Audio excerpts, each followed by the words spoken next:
Angibingelele ngiphinde futhi nginamukele la kuNqambothi Media TV 18. Wengane zakwethu ngicela uma ukuthi uyafika kule channel, ngicela wenze okufanelekile, cofa usubscribe, ulike bese uphinde ukhomenta emva kokuzwa lolu daba oluthinta ubaba uDlamini nokuyena olapha esithombeni nokuyindoda eboshelwe icala engalenzanga. Wey'ngane zakwethu kuzokhumbuleka ukuthi ubaba uDlamini uvele evidweni lapha etrendayo ey'nkundleni zokuxhumana echaza ukuthi waboshelwa icala le-rape nakhona angalenzanga. Nosekuthe sekuvela iy'ndaba kwavela ukuthi waboshiswa usisi wakhe emsola ngokuthi udlwengule ingane yakhe emqambela amanga, nokwagcina sekuvela ukuthi ingane ibiqamba amanga ibihlehlwa unina owumama wakhe okuwusisi kaDlamini, okusho ukuthi uDlamini ukuthi wadlwengula umshana wakhe kodwa ebe engamdlwengulanga. Lezi ndaba zivele ngesikhathi kuvela nansi inkulumo evela kumuntu obazi uDlamini. Khathi-ke kuvela lezi ndaba wonke umuntu uthintekile, kanti-ke noZulu ubusuphawula kanje amadoda ekhala ngalesi senzo esibi esithinta uDlamini. Ngale nje ukukhuluma kakhulu akuyizwele nansi inkulumo ebikhulunywa uZulu kanye nabo bonke nje abantu abakhona la ey'nsizweni. Singenabo izolo noma intathakusa namhlanje siye sakhuluma kakhulu ngale nsizwa lena yakwaDlamini elapha esivalele, kodwa-ke sase siyathola-ke ngabanye-ke asebeliphethe udaba abangabameli ukuthi kunabameli abahambayo ngoLwesibili abayakhona laphana elokhuzaneni abayakhona lapha le ndoda lapha ekhona la eboshwe khona bayozwa udaba lwayo lonke. Sesiyozwa-ke khona lapho ngoba inhloso yokuthi umuntu enze lento lena kuwukuthi vele bese kuqaliwe kukhona uhlelo olwenziwayo ukuthi kube nenhlangano ezomela amadoda ngoba lapha eSouth Africa yonke indoda elapha ngaphandle inecala, noma ngayiphi indoda kungasa kusasa iboshiwe udilika jele kuthiwa yenza into ingayenzanga. Iqiniso lithi-ke baningi kakhulu abantu abavalelwe abangaphakathi ejele abangawenzanga amacala, futhi baningi abantu abalapha ngaphandle esihamba nabo abanamacala abomvu ekufanele ngabe bavalelwe, kodwa ngenxa yomthetho walapha ezweni lakithi noma umthetho walapha eSouth Africa awunabo ubulungiswa. Unobulungiswa uma ngabe wena unemali. Uma ungenayo imali noma ungenayo inkece awukwazi wena ukuthi uthole lokhu okufanele ukuthi ukuthole. Uyakwazi ukuthi ungene uhlale ubhadle ngaphakathi ejele ngenxa yokuthi wena awunayo umkhulumeli, futhi awunayo umuntu ozokwazi ukuthi ame nawe kusukela ekuqaleni kuze kuyofika ekugcineni, ngoba kuyenzeka kwesinye isikhathi umthole umuntu ozokukhulumela, kodwa ngenxa yokuthi naye umuntu abantu namhlanje sebeyafumbathiswa, ummeli wakho avele bemfumbathise ugcine nawe usubhadla usulele ngaphakathi la kungafanele ukuthi kwenzeke ngale ndlela le wena kade ufisa ukuthi yenzeke ngayo, ugcine kusuhleli ngaphakathi elokhuzaneni ejele. Enye yezizathu zokuthi ngize nami leya nsizwa yakwaDlamini ngiyikhulumele futhi kakhulu kulensizwa yangakubo elichaze noma insizwa yakubo eyisihlobo kubo uzalo lwakhe elichaze lonke udaba ukuthi kwenzeka kanje nesizathu sokuthi leya nsizwa iziboshwe kwakuyini. Angithi yabona kwatholakala siyabona ukuthi kwangamanga wonke lana ayenziwe ukuthi lo muntu agcine seboshwe. Ngicabanga ukuthi eminye imibhalo ngeke ngayifaka khona lapha enkundleni zokuxhumana ukuthi izizathu ukuthi kuthiwa azaboshwe kwakuyilesi nalesi. Manje-ke nabendlovu yamandla-ke iy'nsizwa uma ngabe zikhona lapha-ke ngibonile nomntwana ukhona Ndabezitha zocela ningibambise lapha biyisinde lento. Mhlawumbe okunye ebengakuhlongoza ukuthi le nsizwa lena uma ngabe igcina isiphuma ngaphakathi usehlala iminyaka ewu-17 iminyaka eyi-17 ehleli ngaphakathi ejele. Njengoba ehleli ngaphakathi ejele sekukuningi okulimele kuye ngaphakathi. Ngiyakuthi yabona kuningi okulimele kuye ngaphakathi, kuningi osekonakele kuye ngaphakathi njengoba ewumuntu nje ovalelwe icala engalazi. Esingeke sibe nalo ithemba lokuthi mhlambe useyobuya futhi ebe nawo unembeza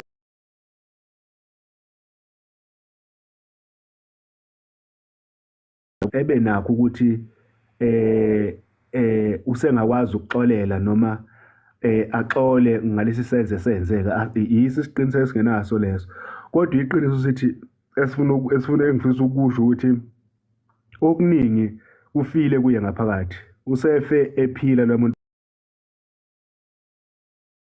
bambulala mhlazane bemvalela bembophela icala angalazi wafa fi. Angithi yabona, asazi ukuthi mhlampe-ke ukulekelela kwethu ukuthi abuye eze ngapha ngaphandle uyoba umuntu ozophila kanjani, kuyoba njani ekuphileni kwakhe. Kodwa-ke ukufisa kwami ukuthi mina-ke noma esephumile ngiyafisa ukuthi thina singamadoda simeseke, singakhuluma-ke sizinsizwa, ngifuna ukuphuma nesinqumo ukuthi singamseka kanjani, kodwa ngiyamfisa ukuthi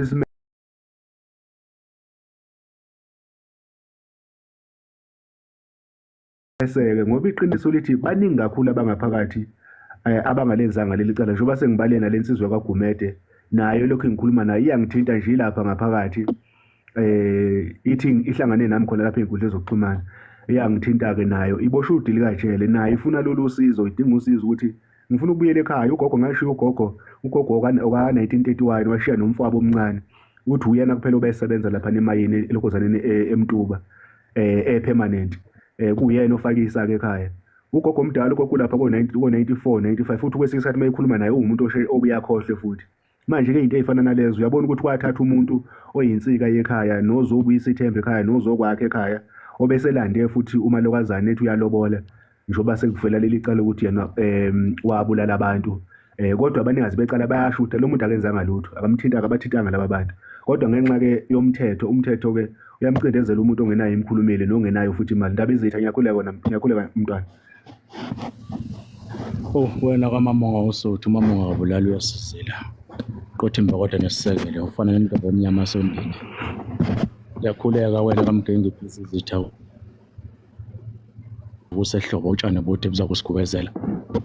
Ngiyakhuleka wena kaMsimuntu wavela ngesiluba phakathi kwamangisi namaqadasi.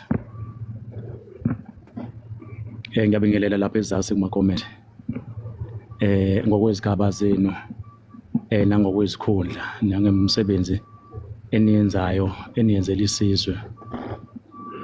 Ndabezitha, umntwana uthinta indaba enkulu njengenkukhu ehhokweni ezohlatshwa, naye engazi ukuthi izohlatshwa nini futhi engazi ukuthi izohlatshelwani ngoba izacile. Ndabezitha, ilokho nje futhi okunye ngaphandle kwalensizwa lena yakwaDlamini, ngisazoyifaka nje lensizwa lapha ey'nkundleni zokuxhumana. Ngibhlungu Ndabezitha, ngibhlungu kakhulu ngoba Ndabezitha nami nginovalo, Ndabezitha nawe nginovalo ukuthi njengoba uhamba lapha ngaphandle uyitshele nje uyihambele. Usengavuka nje usathane ngaphakathi noma umoya omubi uvuke ngaphakathi uthi uyawenza into ethize, usabathe uyasho ukuthi cha ngikwenzanga lokho, kuthiwa cha ndoda uyaphakathi wena. Ayikho into ozingayisho Ndabezitha, uzothini? Ufuke uthola abameli, mhlampe le mali ihambe iphelele endleleni yokuthola abameli abakhokhelwayo, iphelele endleleni leyo mali leyo. Ubani ozokukhulumela? Lo hulumeni lokhuzana lommeli kahulumeni uzothi vuma icala, mina ngizokucelela isigwebo esincane. Uzolivuma kanjani icala ongalazi Ndabezitha? Uzokhuluma kanje, uzothi ngikwenzileni lokhu ungakwenzanga kanjani? Kunjalo Mageba, labameli laba bahulumeni impela into yokuqala nje mekhuluma nawe uyayakutshela ukuthi vuma, ngoba vele naye unikiwe ukuthi la awuzokumdefenda lo muntu, lo muntu bekuyenzile. Ndabezitha, ukwavele kwabuhlungu kakhulu uma ukhuluma ngalensizwa eyakhonjwa isulelwa ngobende, inyama engayidlanga. Kubuhlungu kakhulu lokho Mageba. Ngicabanga ukuthi mhlawumbe uma owenkosi esecingile wayithola intatheli, mhlawumbe yalithola kahle lonke udaba, mhlawumbe Ndabezitha kuyodingeka ukuthi siphinde sibuye futhi sihlale phansi sibonisane njengamadoda, sibuke ukuthi iziphi indlela esingenza ngazo okuwukuthi iphume lensizwa laphayana. Ngeke ngabona lapha kuma-comments khona enye insizwe ke yaveza ukuthi lapha kuBaba uDlamini noma nje uma engakhandelwa umuzi. Kodwa-ke ngicabanga ukuthi-ke kuzoba sekuvumaleni kwethu nje sizinsizwa Mageba ukuthi kuphi esivumelana ngakho. kodwa engathi ngaqale kutholakale naye lo ozokwazi ukuthi angene lapha ngaphakathi ayifike ilibike lonke udaba lensizwa. Ngicabanga ukuthi-ke lokho kuyoholela ekuthenini kuze kugcineke kuboshwe nabantu abaningi, bonke laba bebephethe lelo cala nabo kuyofunda idingeka ukuthi bagcine beye ngaphakathi. Uma kuwukuthi kukhona okudingakalayo sesiyobona ukuthi ikuphi esikuhlanganisayo senze njani. Siyazazi nenhlaka mhlawumbe ezingasilekelela, bakhona nabanye abalekelela abantu abadinga usizo olunjenganalelo wena weNdlovu. Angivuleke ngemvume yakho mntwana, kubo bonke abenkosi abakhona phakathi kwethu, enhlanga nasezansi nenkatheko yonke. Ngivuleke ey'nsizweni ey'khona phakathi kwethu nawo wonke amadoda, namadoda abanamasende esiswini nakhona ngiyakhuleka, nabesiguda abakhona umzala abantu ekhona phakathi kwethu. Siyakhuleka kakhulu, sithi isandla sedlule phansi kubantu abaningi phakathi. Ndaba ezitha lokho osukubekile nalokho okubhalwe le nsizwa lokho esikufisa vele ngoba iqiniso lithi ngoba uhulumeni ngithi siyazi ukuthi esikhathini esiningi laba bantu abasuke besole abanye abantu ukuthi benze amacala bengawenzanga abavalelwa bona ukuze kuzoba nenhlalakahle ngaphakathi ekhaya. Kuyofanele ukuthi atholelwe indawo yakhe noma akhelwe indawo yakhe la azohlala khona, ngoba akukho kundaba ezitha, akukho mhlawumbe esingathi singakwenza kumjabulisa. Angiboni nami akukho abantu abangakwenza bengijabulise. Sengihlala iminyaka eyi-17 ejele, noma bekuthiwa mhlawumbe-ke bengingenamsebenzi walutho emphakathini noma vele bengenze ngiphumelele mina empilweni, kodwa akukho okunye okungangijabulisa mina ilungu lomndeni nengane ewumshana wami bengisole ngokuthi ngidlwengulile, ngoba lelo gama lelo umphakathi usuhlangane wonke kuthiwe ngishaywe ukuthi ngidlwengulile, engadlwengulanga, ngibiza ngawo wonke amagama. Leso sithombe leso asophinde sisuke ekuzaleni emehlweni akhe nasemqondweni wakhe, ngesiphinde sisuke. Kodwa lokho okuncane esingakwazi ukuthi sikwenze singakwenza thina silekelele lapho efanele silekelele khona. Kodwa eqinisweni asazi noma lo muntu owangena ngaphakathi ejele usekhona yini noma sekukhona omunye ngaphakathi. Mhlawumbe lona owangena usafa kudala. Ngakho lokhu ukuthi umuntu asolwe ngento angayenzanga, ngoba vele umuntu lapha eSouth Africa, ikakhulukazi umuntu omnyama, uphinde kube nzima kakhulu-ke uma uzoba mnyama uphinde ube yilokhuzana ube umuntu wesilisa. Kuba nzima kakhulu ngoba uba necala nje uyihambela lena ungazange uzukhuluma, ungazange uthi ube necala. Okuyingozi kakhulu ukuthi-ke thina silemnyama kufanele sikusebenzise ukuthi thina silapha ngaphandle, ngoba mhlawumbe kusasa kuyoba yithini esiyoba ngaphakathi esingenzanga lutho. Ndaba ezitha, ngiyaxolisa ukungena umntwana esakhuluma. Bayacela lapha phansi ukuthi umntwana engathi izwi liphansi. Manje bathi umntwana asondele eduze kwe-mic, angazi-ke noma khona i-mic yini. Kodwa ngiyamuzwa namo wenkosi engathi ngimzwela phansi. Angazi noma i-network yini koweNdlovu. Ngiyathokoza Sithuli. Kunjani manje ndaba ezithe ngiyezwakala? Yebo uyazwakala umntwana, kodwa akufani nasekuqaleni. Ekuqaleni ubezwakala kakhulu. Kuya ngokuya kuba ngconywana Mageba. Awuthi ngenze nje wendaba ezithe mhlawumbe athi sibone indaba ezithe masiyibamba kanjani. Kodwa bazosho nalapha kuma-comment Mageba, ngoba sisendaweni ezihlukene, i-network ayidonsi ngokufana. Bazosho nabo ukuthi bamuzwa kanjani wenkosi, kodwa kona sekuya ngokuya kuba ngcono manje. Ngizwakala nebesilo.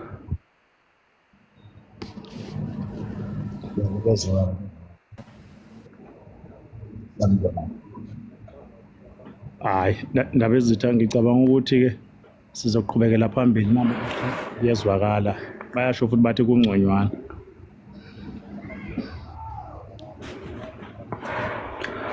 Siyathobeka. Ngicabanga ukuthi i-network indaba ezitha iyabheda.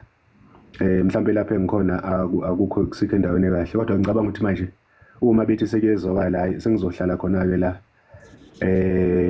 izokwazi ukuthi iqhubeke iye phambili lento. Cha, indaba ezitha bengisasho ukuthi isifiso ukuthi lensizwa njengoba sekukhona abanye ngoba sekukhona abahambi akuthiwa bazohamba abangabameli ukuthi sengikhohliwe ukuthi bangaphansi kwayiphi yona ilokhuzana igama lelokhuzana lenkampani kuthiwa yini, kodwa balapha eThekwini kuthiwa bazohamba. Khona omunye nje umama lapha oyijaji ebengikhuluma naye izolo wathi ucela ngimthinte, so ngizomthinta-ke namhlanje ngikhulume naye ngizwe ukuthi uhambo lwakhona luzohamba kanjani. Mhlambe-ke abuye angitshele ukuthi bahambe kanjani-ke ngalo lwesibili. Bese-ke siyezwa ukuthi udaba lakho lume kanjani, kodwa njengoba bengisho ukuthi ngiyafisa ukuthi njengey'nsizwa kuhlangane kubone ukuthi singaphuma naliphi lona igama lokuthi simsiza kanjani lo muntu, simlekelela kanjani. Mayiphuma nje yini esizoyenza ukuthi simthoba amanxeba noma sazi ukuthi lawo manxeba angeke aphinde athobeke. Yilokho nje indaba ezitha bese ukuthi lolu daba lensizwa ngizofisa ukuthi silikhulume uma sengiyifakile ilokhuzana yayo umbukiso wayo, ngoba mhlambe ngabe ngiyayicela ukuthi ingene lapha manje abavumelekile ngaphakathi ukuthi bengene lapha-ke ey'nkundleni zokuxhumana. Mhlambe nakho kusuke kuntshontshe manje-ke mhlambe lesikhathi engivule ngaso asiqondene nalokhu ukuthi yena ngaba nethuba lokuthi angene lapha ngaphakathi. Indaba ezitha wena weNdlovu, cha asibingelele lapha ey'nsizweni umfo kaMadondo. Angazi-ke lana ngibona kubhalwe inzule yakoShenge. Angazi noma uShenge. Kodwa ngiyofisa nje mhlawumbe-ke asibekele kahle lapha negameni lakhe. Angazi mhlawumbe Mageba sengiyageja yini. Ake sibingelele nje ey'nsizweni mhlawumbe sizophefumula kwazo lena beNdlovu.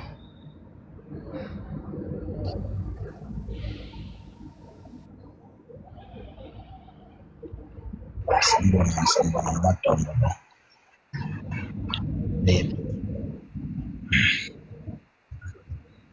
Madondo. Yebo.